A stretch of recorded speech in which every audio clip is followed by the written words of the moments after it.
Hello everyone, I am Bhavna Bansal and you are watching law Abhyas. Friends, आज हमारा topic है common intention यानी सामान्य आशय, जो कि हमारे section 34 of Indian panel code provided है। देखिए, ये जो टॉपिक है ये हमारे सभी लॉ स्टूडेंट्स, चाहे वो LLB कर रहे हों, एडवोकेट्स हों या फिर जुडिशियल एस्पिरेंट्स हों, सभी के लिए इम्पॉर्टेंट है। अगर हम बात करें पर्टिकुलरली जुडिशियल एग्जाम्स की, तो प्रीलिम्स में इससे डायरेक्ट क्वेश्चंस या सिचुएशन बेस्ड क्वेश्चन, आपको एक सिचुएशन दे दी जाएगी और उस पर क्वेश्चन पूछा जाएगा। ऐसे क्वेश्चंस बहुत बार इस टॉपिक से पूछ लिए जाते हैं, ठीक है। तो इसकी थॉरो नॉलेज होना बहुत ज़रूरी है। साथ ही साथ इससे मेंस में भी एक नए क्वेश्चन बन सकता है। तो हम कह सकते हैं कि ये इंडियन पैनल कोड के one of the most important topics में से एक है। तो चलिए आज हम देखेंगे इसमें कि सेक्शन 34 के इंग्रेडिएंट्स को देखेंगे, उनको एनालाइज करेंगे एग्जाम्पल्स के साथ बहुत इजीली, और साथ ही साथ हम लीडिंग जजमेंट्स, लेटेस्ट जजमेंट्स को भी देखेंगे। तो लास्ट तक बने रहिएगा। और अगर आपने अभी तक हमारे चैनल को सब्सक्राइब नहीं किया है तो कर लीजिए, बेल आइकन प्रेस कर दीजिए ताकि आप तक इसकी नोटिफिकेशंस पहुंचती रहें, और जितना शेयर कर सकते हैं कर दीजिए। इससे मेरा मोराल बूस्ट होगा और मैं आपके लिए आगे भी ऐसे ही लेक्चर ला पाऊंगी। ओके, तो चलिए लेट्स बिगिन। देखिए, एक चीज़ ध्यान रख लीजिए कि सेक्शन 34 जो है वो कोई स्पेसिफिक ऑफेंस को क्रिएट नहीं करता, यानी कि इसकी कोई खुद की पनिशमेंट नहीं होती।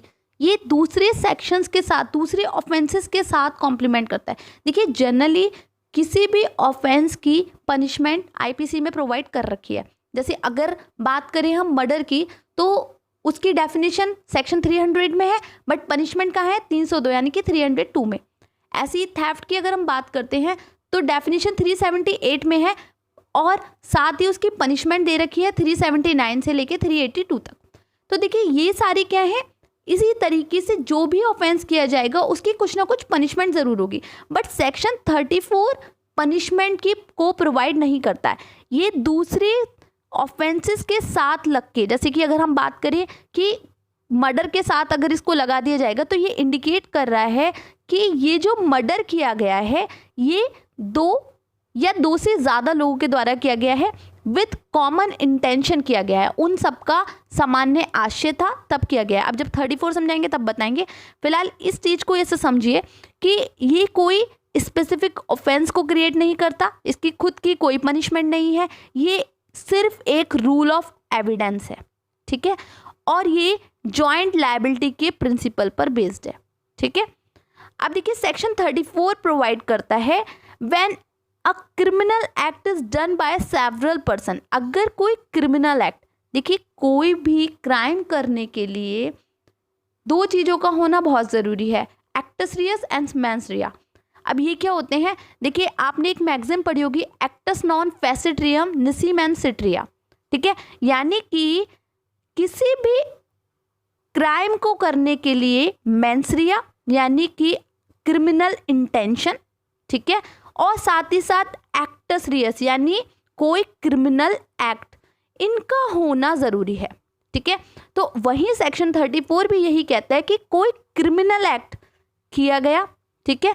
यहाँ क्रिमिनल एक्ट से मतलब क्या है? देखिए, एक्ट का मतलब हम जब देखेंगे सेक्शन 34 को, तो इसके साथ में 33 को रीड करेंगे। 33 कहता है कि एक्ट से मतलब है सीरीज ऑफ एक्ट से, जो कि किसी एक ही काम को करने के लिए कई सारे लोगों ने अलग अलग काम किए। इसको ऐसे समझते हैं कि देखिए, 4 लोग बैंक लूटने के लिए जाते हैं। एक person as a driver car में ही रहता है, एक पर्सन गेट पर खड़ा रहता है ये देखने के लिए कि कहीं पुलिस या कोई अदर पर्सन ना आ जाए, ठीक है। एक पर्सन क्या करता है, मनी जो है वो कलेक्ट करने लग जाता है, और चौथा इंसान क्या करता है, वहाँ जितने लोग वहाँ पर होते हैं उनको डराने के लिए बंदूक लेके खड़ा होता है, ठीक है। तो अब ये सारे ही लोग अलग अलग एक्ट कर रहे हैं, बट कर किस लिए रहे हैं? इनका मकसद सिर्फ एक ही है, सिंगल एक्ट वे से है, क्या कि उनको बैंक लूटना है, ठीक है। तो किसी अलग अलग काम जरूर कर रहे हैं, बट किसके लिए कर रहे हैं? किसी सिंगल एक्ट के लिए।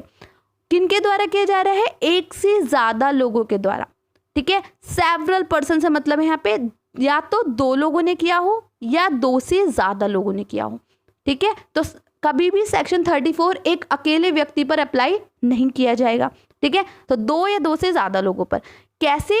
इन the furtherance of the common intention of all, उन सब की कॉमन इंटेंशन होनी चाहिए, ठीक है। वो सब कैसे काम कर रहे हो? एक कॉमन इंटेंशन के साथ कर रहे हो और सबके सब उसी में ही अपना कंट्रीब्यूशन कर रहे हैं, ठीक है।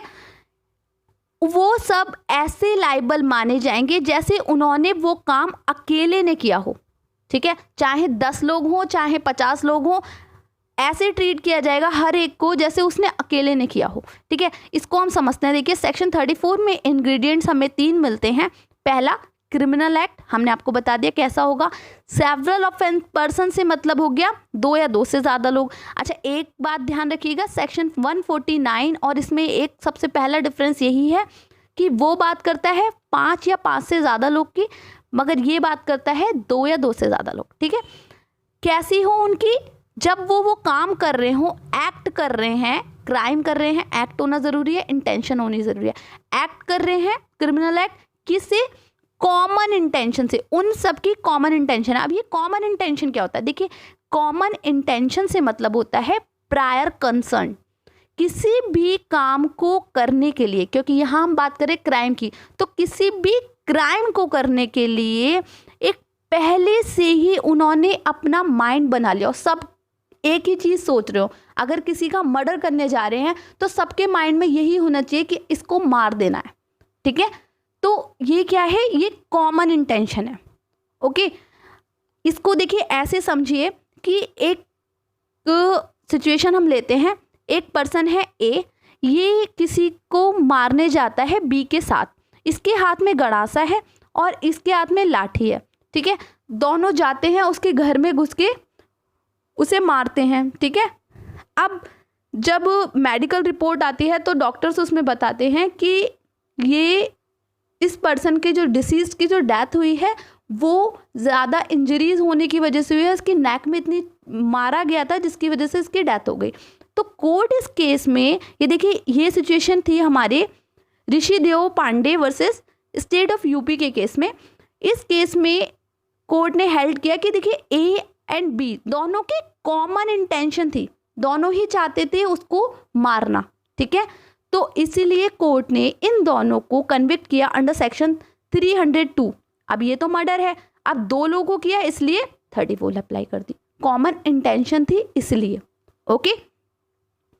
इसको एक केस से और समझते हैं कि एक जो हमने एग्जाम्पल लिया था उसी को ही कंटिन्यू करते हैं कि एक पर्सन बाहर बैठा है गाड़ी पर, ठीक है, ए, दूसरा बाहर गेट पर खड़ा है, ठीक, सी कलेक्ट कर रहा है मनी को और डी क्या कर रहा है? डी जो वहाँ पे बंदूक लेके खड़ा था, जब लोगों ने उसके अगेंस्ट जो उसका विरोध करना शुरू किया तो उसने चला दी बंदूक, यानी इसने कर दिया मर्डर, ठीक है।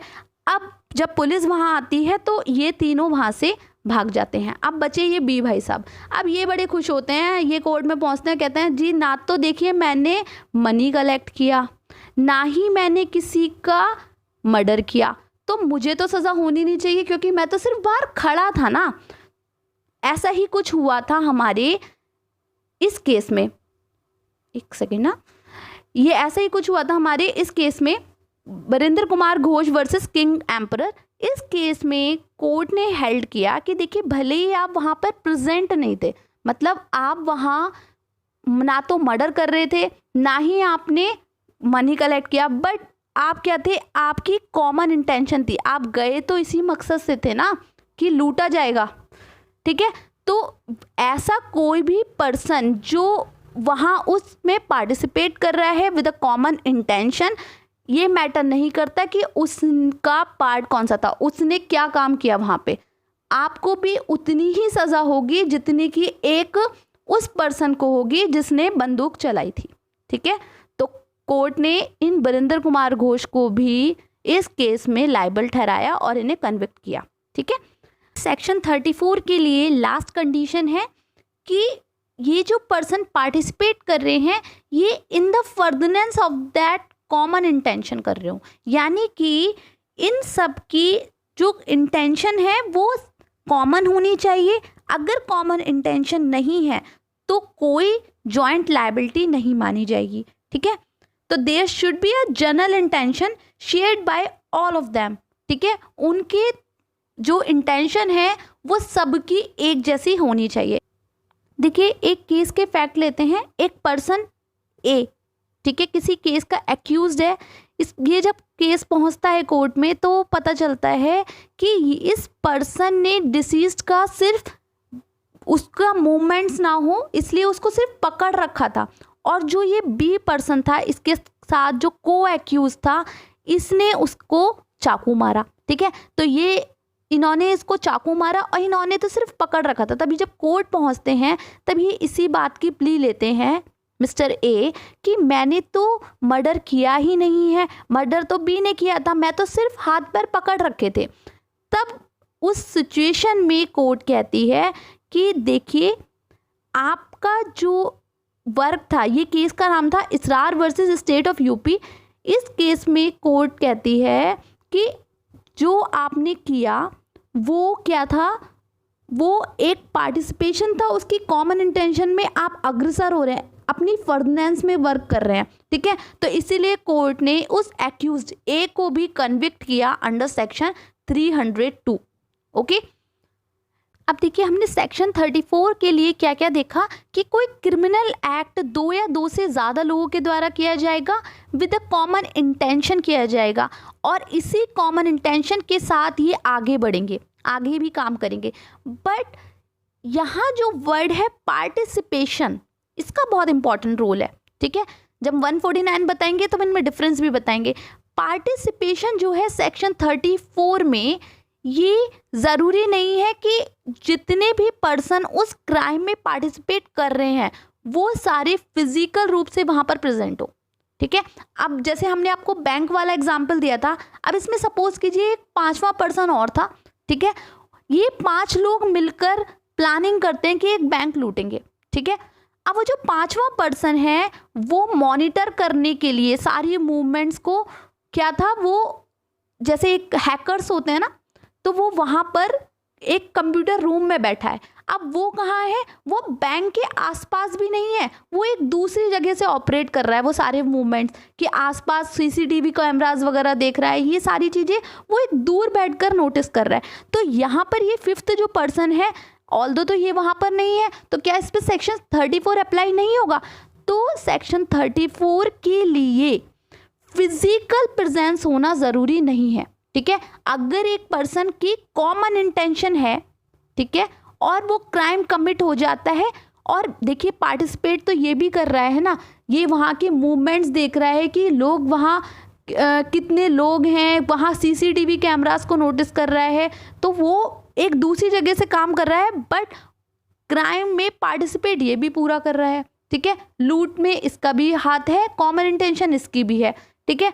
तो कोर्ट ऐसे केसेस में इस तरीके के पर्सन्स को भी पनिश करती है अंडर सेक्शन 34 को साथ में लेते हुए, ठीक है।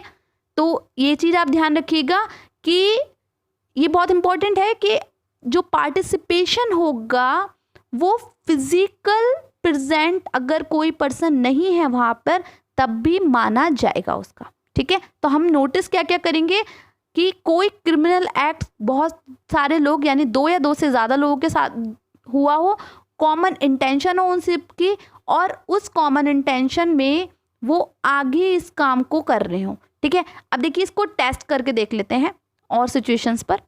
देखिए कोई एक ऐसी सिचुएशन लेते हैं जिसमें मोस्टली लोग कंफ्यूज होते हैं। देखिए 3 एक्यूज हैं किसी केस में, ठीक है। अब जब इन पर फॉर एग्जांपल मान लेते हैं हम 302 का ही केस चल रहा है, 302/34 का, ठीक है। अब कोर्ट इनमें से 2 को लैक ऑफ एविडेंस की वजह से छोड़ देती है, ठीक है। एविडेंस प्रॉपर नहीं थे इनके अगेंस्ट, इसलिए कोर्ट इनको एक्यूट घोषित कर देती है, छोड़ देती है। अब बचा इनमें से वो एक पर्सन, क्या इस पर 34 अप्लाई होगी या नहीं होगी, ठीक है। तो ये क्वेश्चन बहुत बार आता है और बहुत कंफ्यूज भी करता है। अब ये सिचुएशन है कि ये जो पर्सन, एक पर्सन बचा, क्योंकि अब ये 2 तो छूट गए, बट अब हमने पढ़ा था सेक्शन 34 के लिए एटलीस्ट 2 पर्सन का होना ज़रूरी है, यहाँ पर तो एक ही रह गया, तो यहाँ पर 34 अप्लाई होगा या नहीं होगा? तो देखिए एक केस था Wasim Khan versus state of UP, 1956 का केस है। इस केस में हाई कोर्ट ने क्या किया था, एक्यूट कर दिया इन 2 पर्सन्स को, ठीक है, और इस एक के अगेंस्ट उन्होंने इसको कन्विक्ट कर दिया 302/34 में ही। क्यों? अब इसको सुप्रीम कोर्ट ने भी इसको जस्टिफाइड माना। उन्होंने कहा कि देखिए इसके अगेंस्ट ये जो पर्सन है ये आइडेंटिफाई हो गया है, इसका तो क्लियर पता चल गया कि इसका पार्टिसिपेशन था, ठीक है, ये इसकी पहचान कर ली गई है, ठीक है, इसके अगेंस्ट एविडेंस मिल गए हैं। बाकी के जो 2 लोग हैं वो आइडेंटिफाई नहीं है, वो ये 2 लोग नहीं हैं, कोई और 2 हो सकते हैं, ठीक है। तो इसीलिए कोर्ट ने कहा कि ऐसी कन्विक्शन को, अब ये तो हमें मिल नहीं रहे तो इसकी वजह से क्या इसको भी कन्विक्ट ना करें। तो कोर्ट कहती है कि ऐसी सिचुएशन में इस पर्सन को कन्विक्ट करना इलीगल नहीं है, ठीक है। तो अगर अकेला एक पर्सन भी बचा है तो उसको भी कन्विक्ट किया जा सकता है, ठीक है। तो आप ध्यान रखिएगा इसे। Wasim Khan versus state of UP, इसको पढ़ लीजिए, ओके। अब देखिए एक सिचुएशन और लेते हैं कि 3 पर्सन है ए बी सी, ये किसी के लैंड में घुसते हैं, ठीक है, किसी के खेत पे घुसते हैं। ए का इंटेंशन है उसका मर्डर करना, ठीक है। बी का इंटेंशन है उसके यहाँ से क्रॉप, जो वहाँ फसल जो उगी हुई है उसे तोड़ना, उसे ख़राब करना। और सी का इंटेंशन है वहाँ सिर्फ फन के लिए खड़ा हुआ है, जैसे बहुत से लोगों की आदत होती है ना कि चलो लड़ाई देखने चल रहे हैं, तो वो वहाँ पर सिर्फ फन के लिए खड़ा हुआ है। अब क्या इन सब की कॉमन इंटेंशन है? भाई गए तो तीनों साथ में है, 3 लोग भी हैं, तो क्या यहाँ पर कॉमन इंटेंशन बन रही है इन सब की? तो देखिए इसके लिए हमें सेक्शन 34 को देखना पड़ेगा। देखिए सेक्शन 34 जो है वो लिमिटेड ऑफेंस है, वो इंडिपेंडेंट है कि आपकी इंटेंशन और नॉलेज क्या रही है, ठीक है।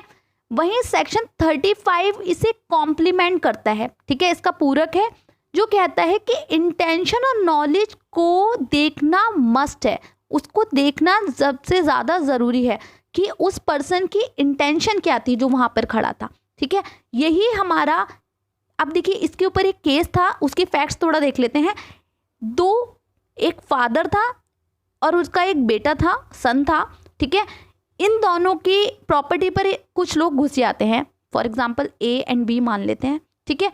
अब ये बी को, ये जो सन है इसका, ये इनको बंदूक मार देता है, ये इंस्टेंटली वहीं पर मर जाते हैं, ठीक है।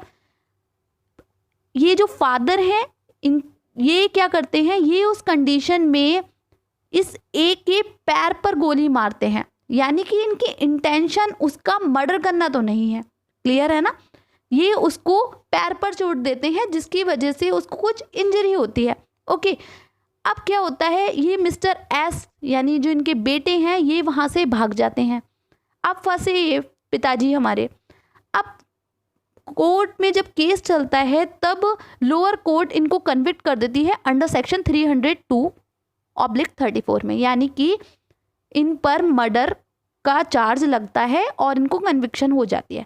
जब ये केस आगे पहुंचता है, देखिए हम बात कर रहे हैं, आई थिंक काफ़ी लोग समझ गए होंगे, हम बात कर रहे हैं यहाँ पे महबूब शाह वर्सेस एम्परर के केस की। इसमें जब केस प्रिवी काउंसिल के पास पहुंचता है तब प्रिवी काउंसिल मिस्टर महबूब शाह जो कि फादर थे, है ना, उनको एक्विट कर देती है, छोड़ देती है, क्योंकि इनके खिलाफ ना तो कोई एविडेंस मिल रहा है, ना ही ऐसी कोई सर्कमस्टांसेस लग रही है कि इनकी भी इंटेंशन मारना थी। अगर मारना ही होती तो फिर वही वैसे ही मारते ना जैसे कि वादिद अली ने मारा था, ठीक है। इनके जो बेटे थे वाली शाह, उन्होंने जैसे मारा था ऐसे ये भी मारते, मारने के इरादे से किया होता तो इनका जो इंटेंशन था वो कैसा था, प्रायर कंसर्न नहीं थी, प्रायर प्लान नहीं था, वादी शाह को ये फॉलो नहीं कर रहे थे, ठीक है। यानी इनकी इंटेंशन उस पर्सन को मारने की नहीं थी, ठीक है।